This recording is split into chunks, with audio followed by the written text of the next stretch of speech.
So this has been a very interesting week in terms of news, especially from around Africa, as we get ready to do our show. But let's take at least a bit of a quick peek at what's actually been happening after this Gen Z protest erupted. Now, I know you'd probably say it's more about in terms of fulfilling basic needs, right? Civil and all those kind of things. For me, what I picked up more so about this particular story is that it was in protest to stadiums. Yep. Right? The Moroccans don't like stadiums? Well, they're a wonderful footballing team. Yeah, and these guys, and Morocco is building stadiums for the 2030 FIFA World Cup. Right. But they chose that over improving public services and tackling economic crisis. This is a problem. That's the thing. And if you have stadiums that look fantastic, I mean, what happened with the South Africans, the South Americans? Right. They built wonderful stadiums in the middle of the forests, which have never been used again. You know, infrastructure doesn't exist, and nobody really goes out there to play them. So infrastructure must be functional, and it has to be it's people not having can nice, access it. Nice shiny things, and then you can't get the toilets to work. You can't get the roads to access the stadiums properly, and those basic service, public service, and needs. But that's the issue. Yes, absolutely.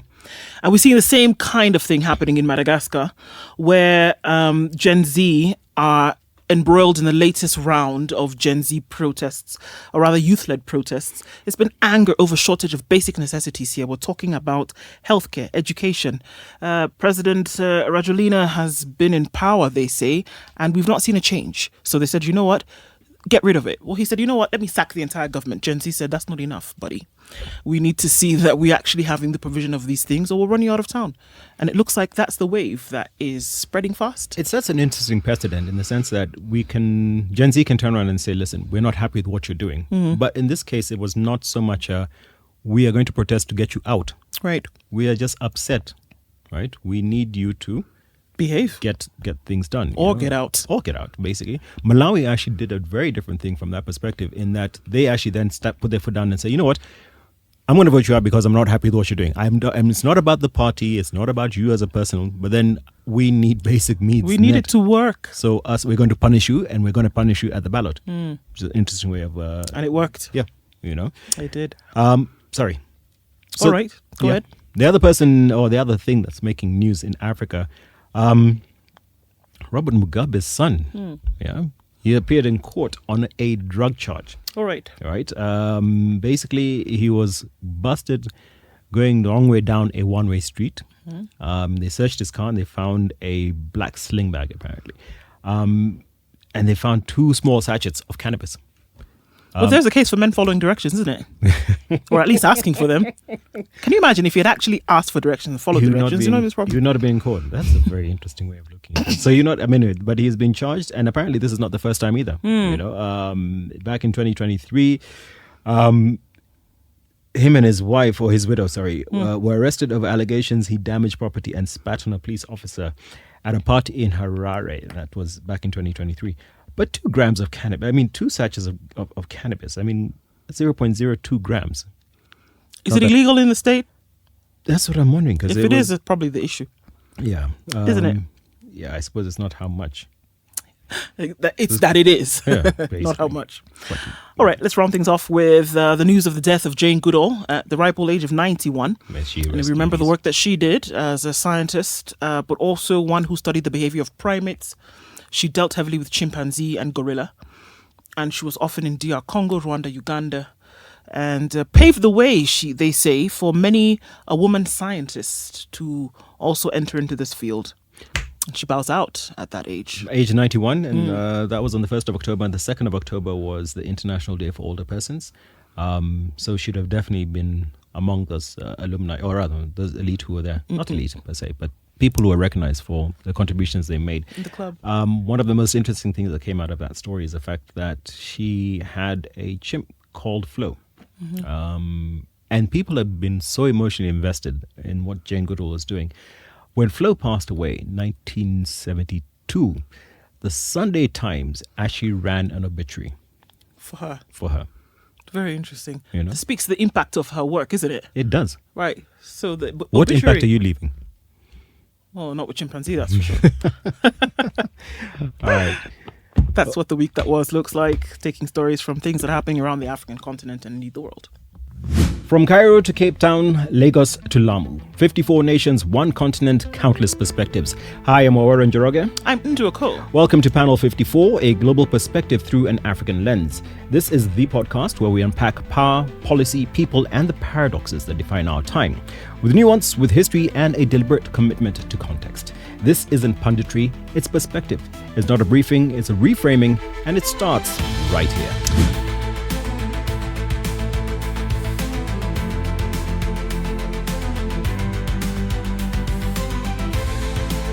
Ballots are reshaping Africa's map this year. On the 16th of September, Malawians voted decisively. By the 24th of September, the result was clear. The incumbent conceded and the opposition returned to power. The verdict: when trust collapses under corruption, inflation and shortages, even a president who rode in on reformist promises cannot survive. And October will keep Africa's democratic pulse racing. Cameroon votes on the 12th of October, Cote d'Ivoire on the 25th of October, Tanzania on the 29th. 3 elections in 1 month. The outcomes will test not just leaders, but institutions. Can they absorb popular frustration and still deliver peaceful transfer of power? The generational backdrop is impossible to ignore. Africa is the youngest continent on Earth. More than 60% of its people are under 25. That youth bulge is both impatient and decisive. They want governments that answer to their realities, not just recycled elites clinging to office. Which is why today Malawi isn't just a local story, it's a prism. Through it, we explore what accountability means in a season of ballots and whether Africa's young majority can finally tip governance away from the old guard. To help us unpack this, we are joined by Stella Agara, governance and youth developmental specialist, anti-corruption campaigner, and a voice who has worked on the ground in Malawi and across Africa's civic movements. Thank you for having me. Karibu sana. Karibu. By the way, if you look at her bio, and I was thinking about it when I was looking through her bio, and I was thinking, I need to give Stella one of those shirts that has an S on it, because she honestly is like Superwoman. It's a very impressive bio that you have. You're too kind. You're too kind. We try. Yeah. Across the continent, for sure. Yeah, for sure. Okay, let's get into it. I want to use Malawi as our anchor for this conversation here. So basically, Malawi's economy was in freefall. The statistics show that their inflation surged past 30%, and the kwacha lost more than 50% in value in just 1 year. And the most staple food, which is maize, actually tripled in price. Right? Fuel ran dry. People were just queuing up around the block basically for days. And more than a quarter of Malawians were actually relying on food aid. Right? Now, that sets the scene. But against this particular backdrop, President Lazarus Chakwera promised a reform. Basically, it just collapsed. Yeah, he came in on a platform of reform, but there were scandals, there were shortages. So now when Malawians actually went to the ballot in September, I think what we discussed before, the verdict was very clear. They were basically saying, we're not loyal to you as parties or personalities. We're going to punish you.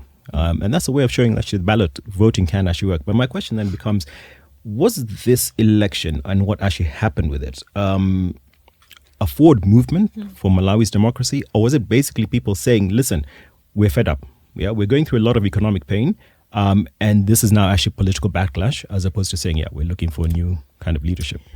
Let me first add on to your briefing the fact that Chakwera took over a country that was, I think, at the time, the 13th most poorest country in the world. So he came in, if you ask me in my assessment, as a trophy. And he thought he was going to look pretty on that seat and not do anything for his nation. Unfortunately, that has gotten him into a lot of trouble with his people. What that election is saying about Malawi and the continent in general is that we now have a people who are putting their interest at the fore of politics. And for a long time, the populations of Africa have been voting for individuals who are elites, people who are viewed as higher than everybody else, and therefore they should be given a pedestal to hang on as they live their lives, and the rest of us can survive. Now, citizens are becoming more aware of the fact that they are actually in a contract with their government, that they pay taxes and are supposed to be receiving services from the government they pay taxes to, and that the power that they cede to these people who then get to lead or run our governments is not power that is held permanently by these people, and it's exercised as a responsibility that is handed over by the citizens and not as a right that is held by the leaders.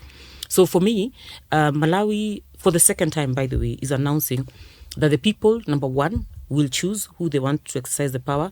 The people will decide who their employee will be, and the people who get to lead them will have to be their servant. This is happening for the second time because I'm also saying in the last election where Her Excellency Joyce Banda lost the election, she was the incumbent and she lost to Chakwera. And so Malawi is basically saying, don't ever assume that the reality that a sitting government or an incumbent president can never lose is something that the continent should get used to. Okay. All right. So, was it a peaceful concession? And does it set a benchmark for the region? We have seen in the last, many elections across the continent that there will be what we now see is the practice of coalition governments because there has been a refusal to accept the results. Do we see that as a peaceful transition now, Chakwera back to old guard? I think we can call it a peaceful transition. I suspect that he has been shocked properly by the result that has come out. He was overconfident. When you observe the election, you discover that they had very many popular candidates that his party decided to ignore. And for this reason, they ran as independents, and now they're not in his party. Had he given them the tickets, then they probably would have been part of his majority in the National Assembly and probably would have also convinced the voter to give him another term as a president. And so for me, this has definitely come as a shocker to him, and it's a decisive win that he obviously has to concede. Does that mean that the rest of the continent is ready for that kind of transition where the incumbent actually just agrees with the result? I doubt it. I am not one of the people who celebrates coalition governments, especially because they provide an opportunity for those elite who have taken advantage of power in the continent to continue doing those negotiations that they do, and then they steal or they rob the people of their will. And so for me, even as we go in the direction of coalition governments that Kenya seems to have really embraced, we have to be very careful about how we go about it and educate citizens about how to monitor then what then is a good coalition to get into office. Dilutes democracy. To an extent. It does dilute democracy tremendously. From that perspective, and it takes away the final authority from the voter and gives it back to the elite, who then get to make whatever kinds of decisions they want to make. And sometimes those decisions are not based on the interest of the voter, but the interest of those who then are negotiating on the table. So we need to make a distinction. You keep mentioning the word leader. Invariably, what we tend to have in power across the continent are rulers, right? Leaders lead from the front. Rulers will sit there and say, listen, you do this, you do this, you do this, you do this. But I think that aspect of now those who are coming to power understanding that they need to lead and not rule, I think this kind of situation in Malawi is now starting to shift that paradigm shift in terms of saying, okay, fine, yeah, I need to actually answer to people as opposed to saying, do as I say. Sorry, I just wanted to throw in that in. Yeah. And it's interesting because even as Malawi now has a new president after Chakwera's out, he's an 85-year-old man. There's a 69-year-old vice president, and yet more than 60% of the electorate is under the age of 35. But it's not just in Malawi. We have Paul Biya now at 92, and he's holding on to power. Yoweri Museveni in Uganda is 79. He looks to extend his rule in Uganda. Algeria's Abdel Sadiq Bouteflika is in his 80s. Was in his 80s before the protests pushed him out. And then Burkina Faso. Captain Traore is just 34, and he seems to be moving and shaking things. Do we see that the age is a factor or not? First of all, I'm glad you've mentioned the age of the incoming president in Malawi.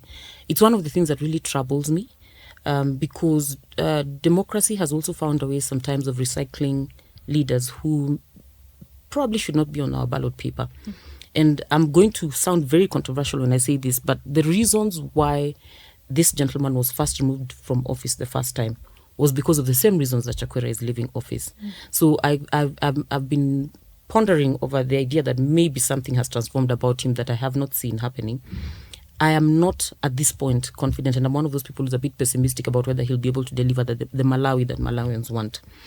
And at his age, I can also safely say that he is a spent force. We like to respect the elders in our continent, and we believe they should be given, space to lead. They are wise, etc.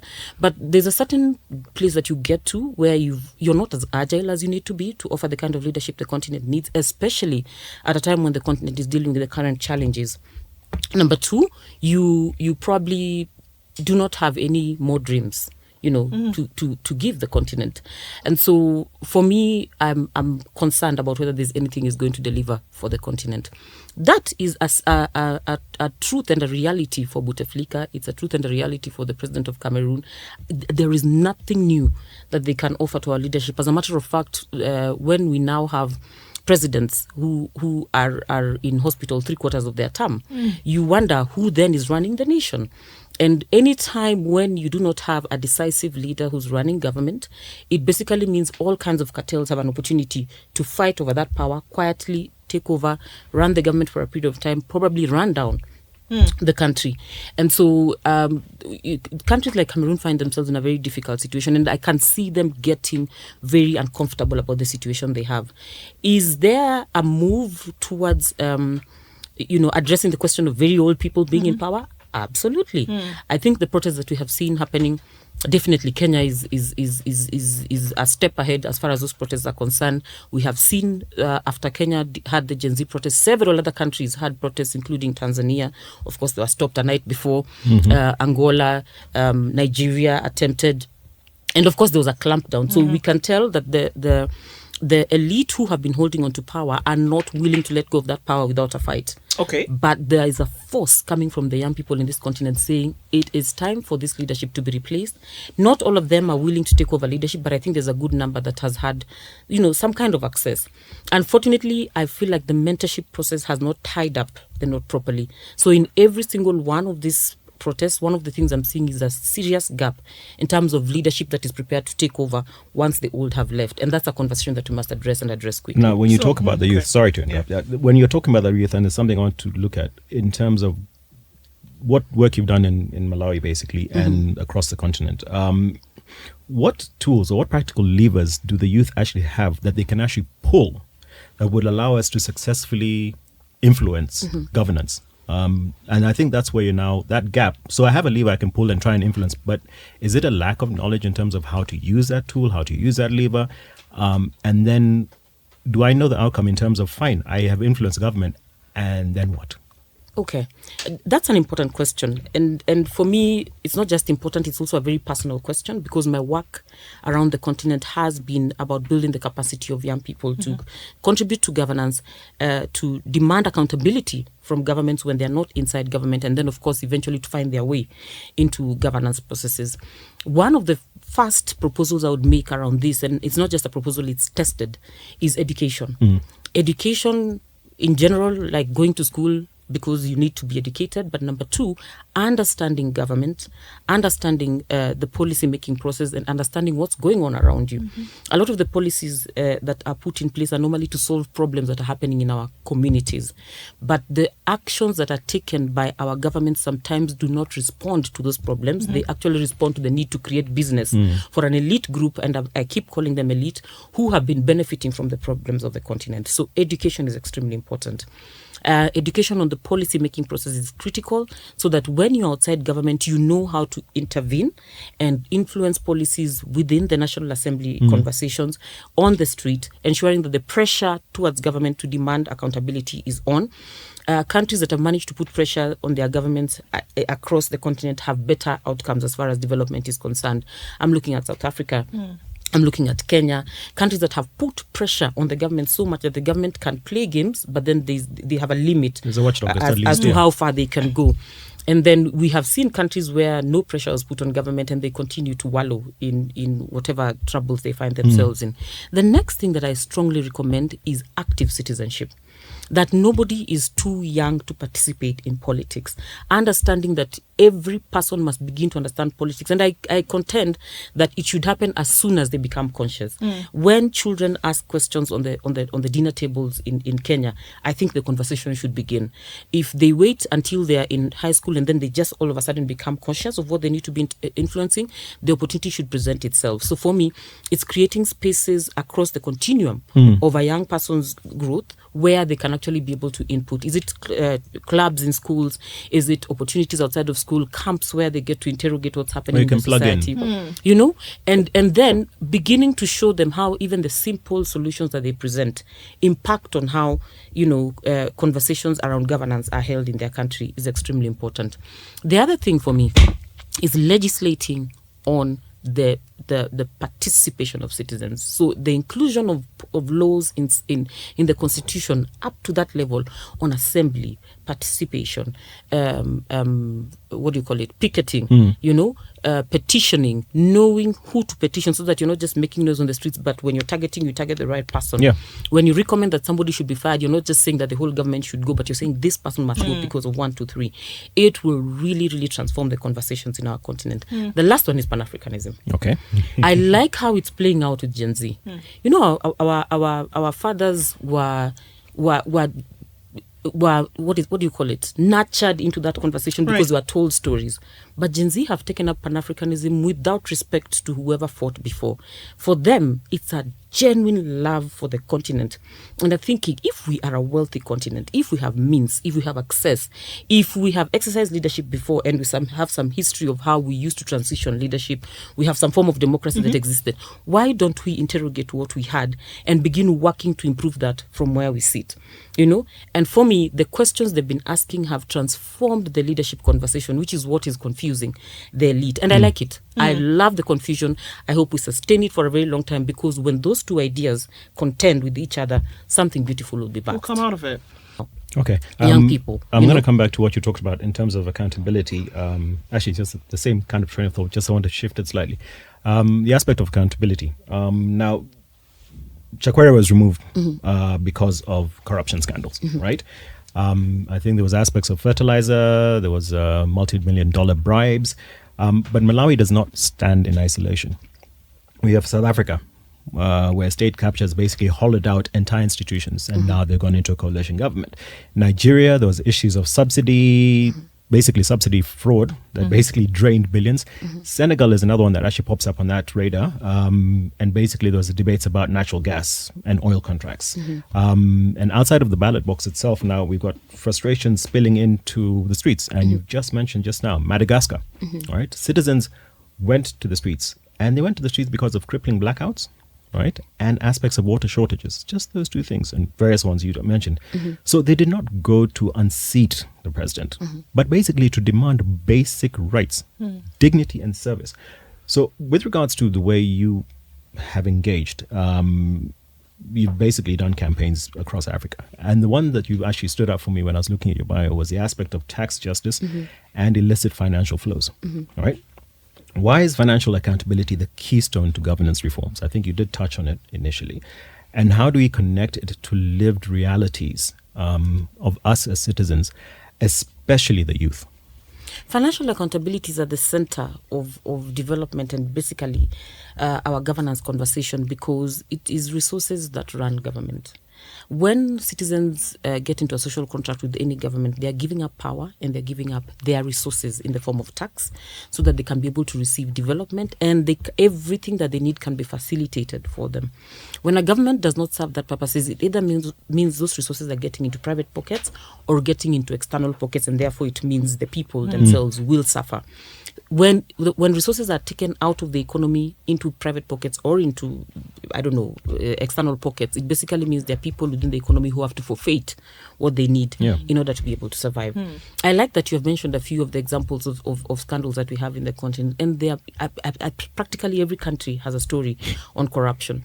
citizens start off trying to address one issue, and then as they start digging in, they discover that there are more issues. And you may have noted, for example, in Madagascar, that Rajoelina is now facing a lot of trouble because he has tried to get rid of his government, and they're telling him that he needs to shut down everything. Initially, they were happy with him dealing with water and health and corruption, but now they want something new because they discover that there's more than meets the eye.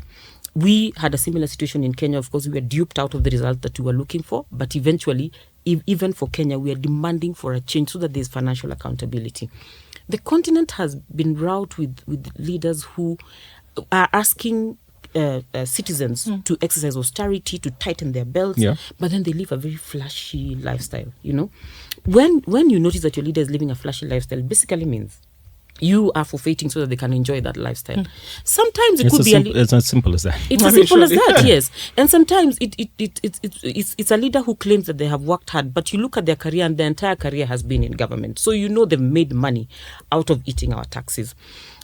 Unfortunately for the entire continent, if we do not have those conversations on tax justice, it basically means we're going to be saying that more and more people are going to be joining the list of people who continue to suffer in the hands of governments that have decided that the resources of the continent belong to a few.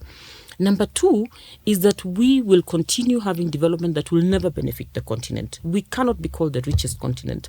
We cannot be called the continent that is rich in minerals. Look at Malawi. They have uranium, they have rubies and sapphire, they have bauxite, but it doesn't show. You know, look at all the countries that have Nigeria. You'd expect that with the kind of intelligence that they have in that country, bright people, the number of years they've been mining oil, that the country would be at a good place. It's an eyesore when you visit the nation. Something is fundamentally wrong, and we have now come to an agreement that it's leadership, you know. But a leadership that is selfish and prefers to have the resources in their personal pockets, to stash those resources outside their jurisdiction and leave their people suffering without progressive taxation, progressive spending, and ensuring that the progressive spending is on the immediate needs of the citizens. No government is ever going to be able to claim success. The beauty of it, though, is that the young generation is now saying, we will no longer be begging for the basics. Right. We know that they are luxuries, and one day we'll aspire to get there, but for the basics, we refuse to beg for those things. And I think it's a really good place to be. So with this latest election in Malawi, it's been proven that the incumbency is not an insurance policy. That just because you are an incumbent, there's no guarantee that a sitting president will then run into the next election and win the vote. South Africa, the ruling ANC stayed in power, but the system changed. Coalition politics at the national level for the first time in South Africa. We're looking towards Cameroon, we're looking towards Cote d'Ivoire, Tanzania, whereby, interestingly enough, what will be called a wind of change is moving up, where incumbents don't enjoy the assumption of comfortability. And that it's very possible that that wind is blowing. There are elections all over the continent over the next 2 years. Will the comfort of the incumbents actually start to disappear? I'm not going to say it's going to start to disappear. I'm saying it's disappearing.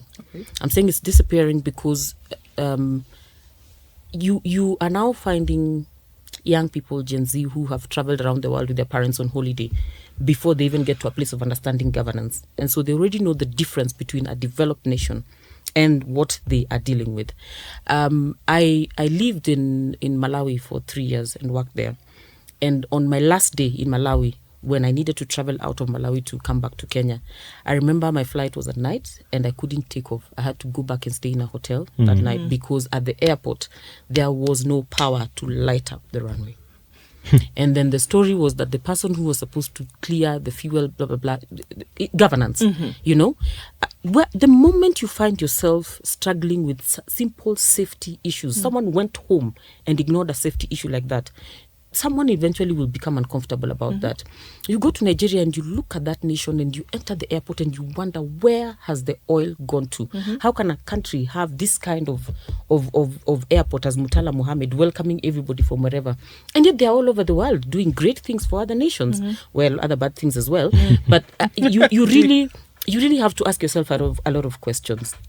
They have been comfortable, and they were comfortable because the voter was not educated.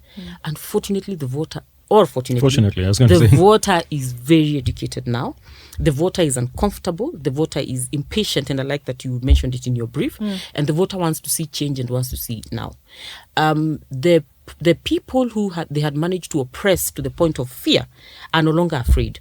So the people who for example, Museveni in Uganda has managed to oppress and scared because he saved them from a dictator, are now aware that something different is possible because they've been watching their neighbors making changes.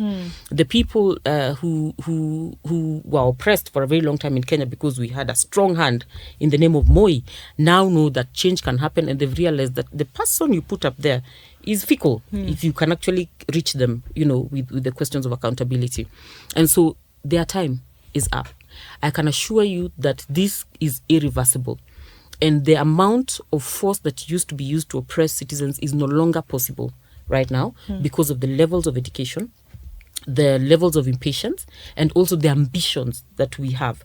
It was previously okay for someone to aspire for a 2-bedroom house, a picket fence, and all that. But the kind of life, lavish life that our politicians have lived have now caused every young person to desire to own several, high-end vehicles and, have a mansion somewhere. Because that is the measure of life, yes, isn't it? But it's also it's created a sense for me, I think, in terms of, well, it might be a bit of a Machiavellian way to look at it, by any means necessary. And invariably, and firsthand, you can see where, I aspire to be. And then when I get to that point, you're like, oh, so this is how these guys do. I mean, we can see it from the outside, but once you get into the system, there's a lot of people who get absorbed because they've inherited a broken system. Even the youth who go into politics, and they're shining stars. And then when they go in there, they just become part of the furniture. Well, I'm glad you've mentioned that. And I'm glad you've mentioned it because when I said that the mentorship system has not been able to prepare leadership for the leadership challenge that we have, it's because the people who conspired for us to be in this state are people who planned for 50 years or up to 100 years. I don't know if you remember the president of Kenya told Kenyans that, the second president of Kenya told Kenyans that KANU will rule for over 100 years. He was not lying. We have had the children, proteges of KANU, ruling this nation, and of course we find ourselves where we are. And even though we got rid of him, there are certain things that we still have to tweak so that we can be able to change them, even with a new constitution. The truth is that in most of these countries that we have, we change the person, but then the system remains the same. Dismantling or disrupting the trajectory of a person is easier than dismantling a system. And unfortunately, the people who we are bringing in to offer leadership are coming in to offer leadership in a system that was already rigged to deliver a result for someone who's not in the room at the time when they're leadership. So that challenge is huge. And that's why I'm saying there's a gap in terms of education. And I think we must have those difficult conversations about what then are you taking over. If you become president today of Cameroon, this man has set up a system that has been feeding him, favorable to him, and his benefactors for a very long time. In Gabon, they had their situation. It was a coup or whatever it is, and they thought that they had made a change. And then you discover that Nguema, who took over, is a cousin of the president, and is still beholden to the oppressors of Gabon. So you must begin asking yourself questions about, if we are going to have revolutions, if we're going to have protests that are going to create change, do we have a Gen Z that is ready to also assess the outcome? What happens on the other side of this conversation if we manage to get rid of this president who is coming in? Right. Unfortunately, the revolutions, especially most of the Arab Spring, were taken over by people who were not necessarily new. They were a part of the system, and that goes to tell you that the design was supposed to be foolproof and ensure that even when there's a bit of a shaking, it delivers someone who will still take care of their interests. Do we also have thinkers amongst the young people who are able to think through the design of the leadership that they want, so that by the time they're getting rid of this person, they also know who they can trust to deliver? Kenya has had a story out of their protests where they are crying foul because a few people were absorbed by the system. Yes. Those people, I contend until today, were in those protests for their interest, and they got what they were looking for. Okay. Why not think through who you're working with? Even if you say you're leaderless, think through who you're working with, so that as you're getting into the conversation, you're elevating the kind of leaders who promise to be different people when they get into power. And then once they get into power, backing them up and supporting them heavily while they're in there. Because for as long as they get into a corrupt system or a system that is rigged to serve the oppressor, then they get in there to dismantle and not to sit and serve that system, because then power will corrupt and it will corrupt them absolutely. Yeah. Okay. So I'm looking at the aspect of the youth again, basically, and now what you're talking about. In fact, you've given a bit of a curtain raiser in terms of what kind of trajectory we should be looking at going at. And there is one question which I'll ask you a bit later, but I had to write it down. That's why I was so furiously writing. There's a question I want to put to you, actually. So we're looking to the future. Basically, by the year 2030, young Africans will pretty much make up 42% of the world's youth, not even just on the continent. And we then have demographic power like no other. Nobody will be able to match us. If we were a superpower in terms of youth, we are a superpower right now. Yet, the problem is, like you said, governance basically lags way behind. Parliamentarians basically remain dominated by older generations, which we've just put out there right now. And parties then treat youth wings, and this is where it becomes very frustrating, like campaign tools, right? Rather than the actual policy voices, which you've touched on just now. Even when young leaders like Tore emerge in Burkina Faso, it's often, as what Ndu was saying, it's more so through rupture than actual reform itself. So Africa's young majority is not just the future of democracy, right? They are the pressure point testing whether governance can actually adapt today. So I'd want to look at the aspect of, I think in the past you've actually, part of what you were saying in your bio was legacy leadership, right? Or leadership with legacy. Yeah. What would that look like if Africa's youth, not just politicians, are being recycled, were truly at the center of that governance? Let me start by saying, and I think Ndu had mentioned this is one of the questions she asked me, that rupture will be a trend for some time. Okay. Because, like I said, the incumbents are not willing to let go of power willingly. I mean, when you see a 90-something-year-old in Cameroon insisting that they want to continue in power, it basically says they're not going to let go easily. So it will be the order of the day. Is there a time that is coming when we will all agree that we have a new benchmark for who becomes a leader for the continent, and that person will be young, visionary, and yes, the time is coming and it's not too far? Are we at that place yet where we have all agreed? No, but there are certain nations that have already made a decision about that and they're doing something about it. You saw the changes that happened in Botswana with the election, quietly switched over. It was very quick, you know, overnight. You know, and then you saw Namibia probably having a transition after the death of a president, and then they have one of those freedom fighters who comes in and is making some of the decisions that they would have loved to see in the last 2 decades, and like nationalizing their minerals and all those things. So the changes are happening slowly.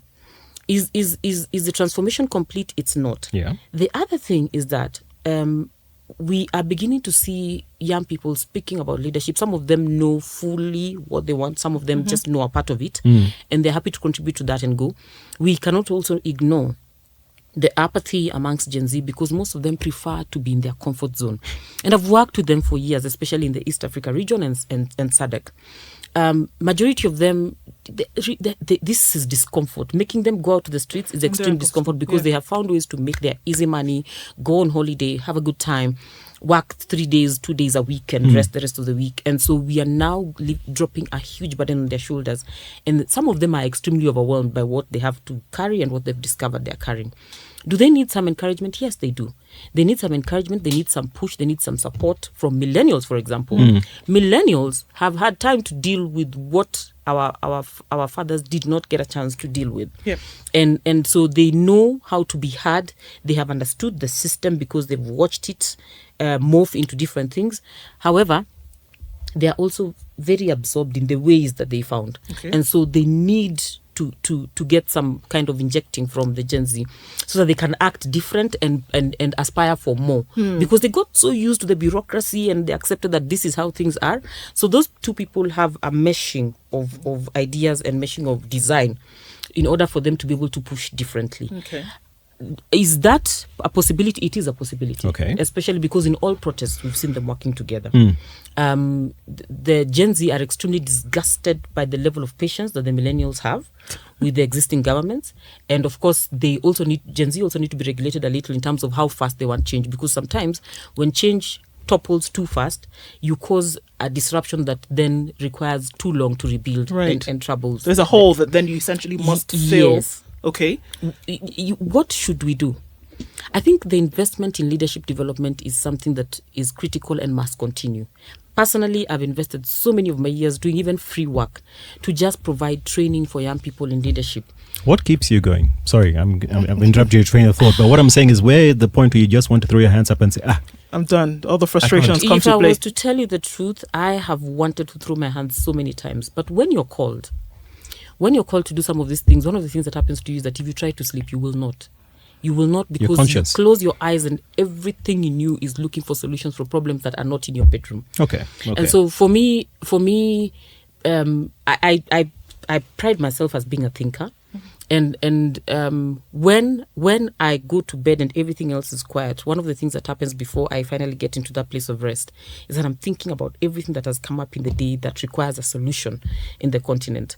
The other thing that is driving me is a deep love for this continent.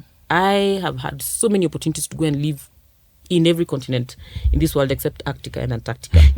And for some reason, I'm never attracted by that dream, especially because I had to contend with the idea that we have people living this continent, benefiting other continents, yet we could do something for our own continent. I'm also very, very aware of the wealth of this continent, because I stumbled upon information when I was in high school that then got me thinking, what? Why are we begging other people when we have everything that we need here? And so for me, that keeps me awake. There are few people and some thinkers who are also in a similar place. They have tried to throw their hands in the air and decide, you know what, let me go and make money and just be. But then they are kept awake by the problems of the continent. And I think it's a good thing that we have that kind of people, because someone has to deal with this problem. What am I saying? I'm saying that leadership development is something that we must continue to invest in, and everybody must do it. We must revert back to the leadership and mentorship mechanisms that we had in our traditional setting. Right. Where, I don't know, even if you watch the movies right now, you'll discover that for you to become a king, even if you're the son of the king and you are the heir to the throne, there are certain things you needed to fulfill, and if you even missed on some of those benchmarks, you would not take up leadership. They'd go and look for your uncle's son who's behaving better than you to take up leadership. We have come to a place where these days, even if you have a few sins, we can say, okay, this one is okay, we can give them power. Unfortunately, those are the cracks that then blow up into the poor leadership that we have. We knew the sins that the current president of Kenya had, but we said, well, we can vote for him and allow him to be president. We knew the excesses. You can tell that the people who were allowing Museveni to become president of Uganda knew the shortcomings that he has, and they allowed him to be president. We can comfortably say, do I want to say this? That Rwanda is happy with their president. But the truth is, it's all out there. They are not happy with that man. If they had their way, they would have replaced him by now. You know? And so for us as a continent, we continue to get into trouble because there are people we have allowed to be in power, and we have not decided what are the bare minimums that we will not compromise on. And so we constantly find ourselves in situations where people are negotiating our continent out and giving it up to people who really don't care. Is it people who've passed through this fire to come out as pristine then who should make the decision about who comes in? And should that person be young? Is it a given that because somebody is young and has passed through the fire, as you say, who must be engaged, citizen participation, citizen-centric governance, should those be the people, the outcomes of that training, should those be the people to whom leadership is handed? Let me say younger, not young. Okay. Younger. And I say this with the privilege of having interacted with young people for a long time. And I therefore know that amongst young people, we have equally corrupt, equally conceited people who, if given power, they will behave the same way as these old people who are in power. So I'm saying younger because I'm saying beyond a certain age, there is no new idea that these individuals are going to present to power. But after then making a decision to give it to younger people, and I think most of our constitutions do provide certain limitations. Of course, majority of these constitutions of the continent of Africa do not limit. That's why 85-year-olds are still vying. Ideally, once we decide to give it to a younger person, then we must develop other benchmarks. And those benchmarks must be decided based on the national values that we uphold, based on the question of integrity and who has actually been able to demonstrate integrity throughout the continuum of their lives, not just in power, but in the other spaces they have been in. We have leaders who've been elected from the corporate sector, and while they were in the corporate sector, they were corrupt.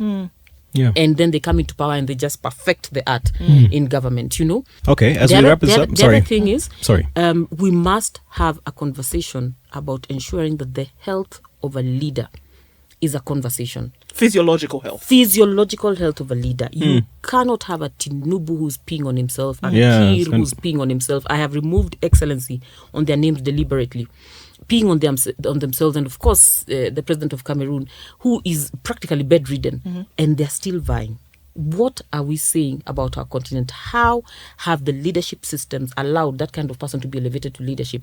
In the traditional African setup, a king who was ill was quickly asked to relinquish whatever it is, his signet ring, it's his bracelets, it's his whisk or whatever it is, hand over to his son or hand over to someone his age if the son is not ready to take over power, because there are certain decisions that must be made. And if you have sleepy minds, if you have sick minds, it basically means they're not participating in leadership and they're not making decisions. If they're not, who is? Okay.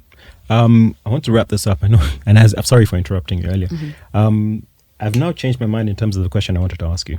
I've written something different.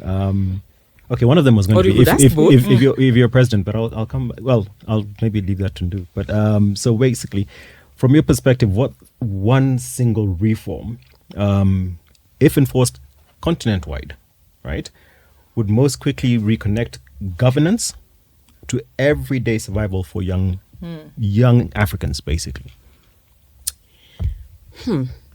What one single reform? I mean, we've talked about, yes, policy and stuff, but then policy can be, so we need a reform that we can one thing would you touch that would reverberate through the entire continent, and then it then reconnects, because I think a lot of youth are very disillusioned with governance. But how would you then reconnect with that youth from a governance perspective for everyday survival for young Africans?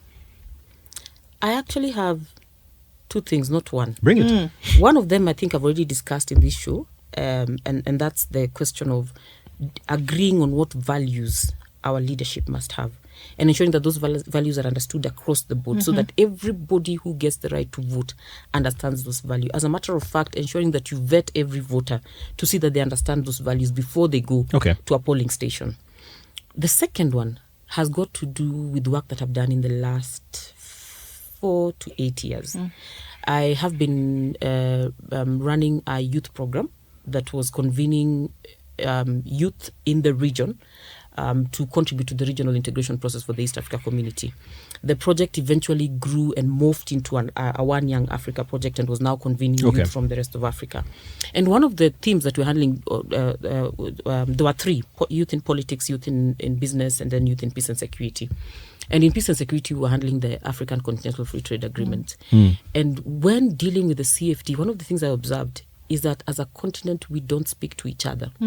Each one of us has been trying to make the best deal with a foreign government. And so everyone is competing with themselves to be the favorite of that foreign government. So if I was to make a reform, I would lock up this continent, and I would insist that we have conversations with ourselves, ensure that we're trading amongst ourselves, exchanging what we have before we source it from outside. This continent has everything that we will ever need. And so if we exchange amongst ourselves, we don't have to buy from outside, and we can get them at cheaper rates. And then once we have made a decision about that, we agree also, and this is of course something we've been trying to achieve with all our common markets, but we have failed, East Africa Power that Pool, we are also going to be trading together with each other. So if we have this amount of uranium, then let us trade uranium together. Let everyone take their share of what they brought onto the table. If we have gold, let us trade together, and then make sure that we nationalize or whatever the word you'll use for continentalize most of those resources, and when they come back, they benefit the continent. These conversations about building a road from Cape to Cairo, but we are borrowing from China to build is unacceptable. It's painful, you know. So have those resources in the continent and resolve the issues that are affecting the continent. I may sound like I'm speaking like this because I'm one of the people who was fished out by Muammar Gaddafi before his death to have a conversation about the United States of Africa. But his conversation made sense, United States of Africa, close our borders. Let us agree on what we want to benefit as a continent.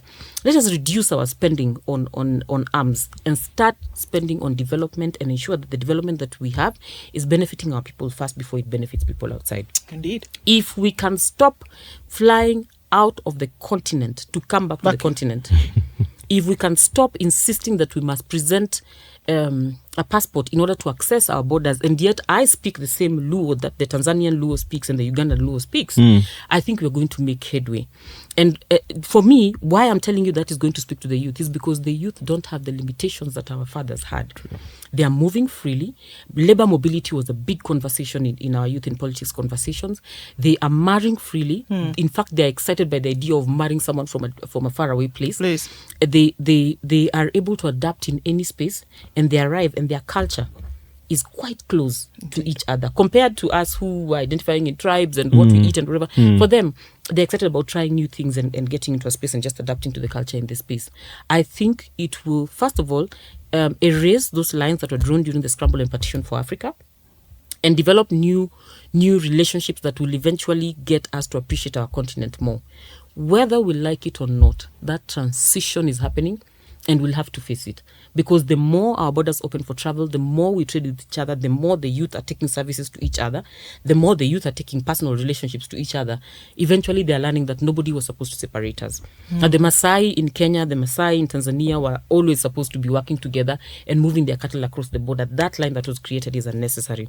They are also discovering that each one of their lives matter. Because when you hear news about death in Somalia, death in Sudan, it's a story. But the moment you start meeting these people and you realize they're human beings like you, you start valuing their life. And amongst the younger generations of this continent, we no longer think it's just those people who speak a language that is violent and therefore they are supposed to be violent. But they actually realize these are people, and if they're given a comfortable and peaceful place to live, they're happy to enjoy the peace. Indeed. Yes. Okay. A lot of thoughts to conversations that are currently happening, actions that will probably coalesce, and atom meets atom to create an energy that perhaps we're looking for, that is going to actually move the continent. Thank you so much for joining us in this conversation. Definitely thoughts that we can look into. Thank you so much, Stella. Thank you for having me. It was a brilliant conversation. Yeah, thank you. Indeed, it was. Thank you. Malawi shows that ballots can still humble power, but it also reminds us that leaders can return and institutions can stagnate. Democracy is not just about alternation, it's also about whether change delivers. Now, as our conversation has shown, across the continent, citizens are raising the same demand, basically. In Cameroon, Cote d'Ivoire, Tanzania, this month alone, millions will be asking, will their vote shift lived realities or simply reshuffle the chairs? And the demographic pressure is relentless. Africa's young majority is not waiting positively in line. They are mobilizing, they're protesting, they're innovating, demanding a politics that speaks to jobs, prices, dignity, and fairness. Okay, this basically means that the next test isn't just whether leaders concede gracefully, as we saw in what happened in Malawi. It's whether governments govern in a way that keeps the youth majority invested in democracy itself. Remember what we said about diluting democracy? Right. If they fail, the ballot will no longer be the only tool citizens reach for, right? Yeah. And this is the paradox and the promise. Elections still matter. But unless they are matched by governance that works, Africa risks eroding not just trust in leaders, but faith in democracy itself. And that's it for this episode of Panel 54, where we rethink the world one African perspective at a time. If today's conversation made you pause, reflect, or reframe, share it. Start a conversation and tag us in. Find us on our social media handles at Panel54Pod or your favorite streamlining platform. And don't forget to subscribe so you never miss an episode. Until next time, stay focused, stay curious, stay grounded, and remember, keep the lens clear.